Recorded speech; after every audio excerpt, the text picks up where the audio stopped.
Right now, a quiet campaign is underway to map, predict, and ultimately bypass your ability to make independent decisions. The architects of this campaign happen to be the wealthiest people on the planet. This concentration of power is often justified by a specific ideology, effective altruism. The movement argues that if your goal is to do the most good, you should focus on making the most money possible, earning to give, so that your charity can be as mathematically optimized as a Silicon Valley startup. But the data-driven focus of these billionaires rarely addresses the systems that created their excess wealth in the first place. Instead, it creates a philanthropic shield, buying the elite the social license to build private solutions for a future they expect to be cataclysmic. Douglas Rushkoff defines this survival strategy as the insulation equation, the calculation of how much wealth is required to remain untouched by a collapsing society. We see the physical manifestations of this equation in the rise of luxury doomsday bunkers, seasteading initiatives, and private rockets designed to achieve literal physical escape velocity from Earth's problems. The central paradox is that these billionaires are using their capital to insulate themselves from the very economic instability and ecological damage their own industries have accelerated. The logic of the bunker requires more than just thick walls. It requires a world that doesn't try to break them down. When the gap between the insulated elite and the rest of society becomes this extreme, maintaining that distance relies on a public that is too cognitively fragmented to challenge the arrangement. This drive for distance has moved from physical walls to mental ones. We are now being encouraged to outsource our internal decision-making processes to artificial intelligence and large language models. This feedback loop is the core of behavioral nudging. Apps are specifically designed to collect your data and use it to condition your choices under the guise of convenience, turning your attention into a predictable commodity.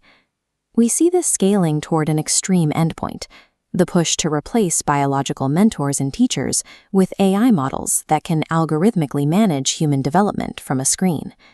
Within what Rushkoff calls the mindset, the unpredictable and irrational nature of human interaction is often treated less like a feature of life and more like a technological bug to be solved through automation.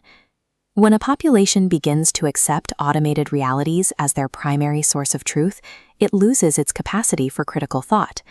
You cannot critique a power structure if your internal tools for critique have been outsourced to the machine. This quote from Micklethorpe defines philanthrocapitalism, the belief that capitalistic mechanisms are the only valid way to solve the world's problems.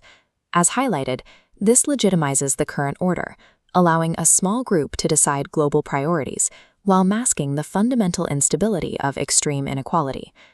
But there is a mathematical impossibility at the heart of this worldview: the pursuit of infinite economic growth on a finite planet that is already an ecological overshoot.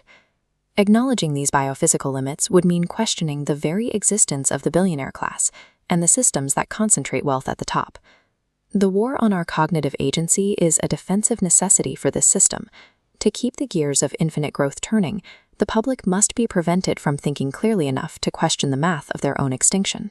Aristotle identified this problem thousands of years ago, distinguishing true wealth from the unnatural pursuit of money as an end in itself, a pursuit he warned was bound to be insatiable and destructive.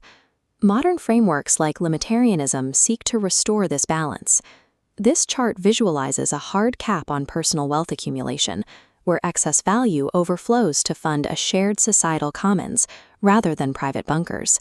This aligns with the concept of sufficiency, an economy that prioritizes durable, regenerative systems and equitable resource management over the relentless extraction of more for the sake of more.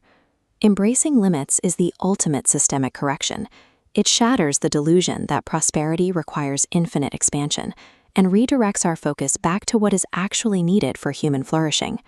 Against this tide of algorithmic pacification, your irreducible freedom remains your own ability to think. It is the foundation of René Descartes' famous maxim, "I think, therefore I am."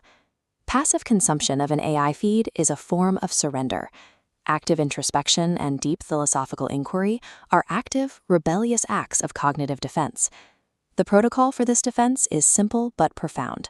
Log off the feed, read physical books that challenge your perspective, and write down your own unmonitored private thoughts. Challenge the algorithm right now. Claim your cognitive independence by typing phrase "I think" in the comment section below. Share this message to help others see the digital trap. Subscribe to continue building your mental fortress, and never surrender your mind to the machine.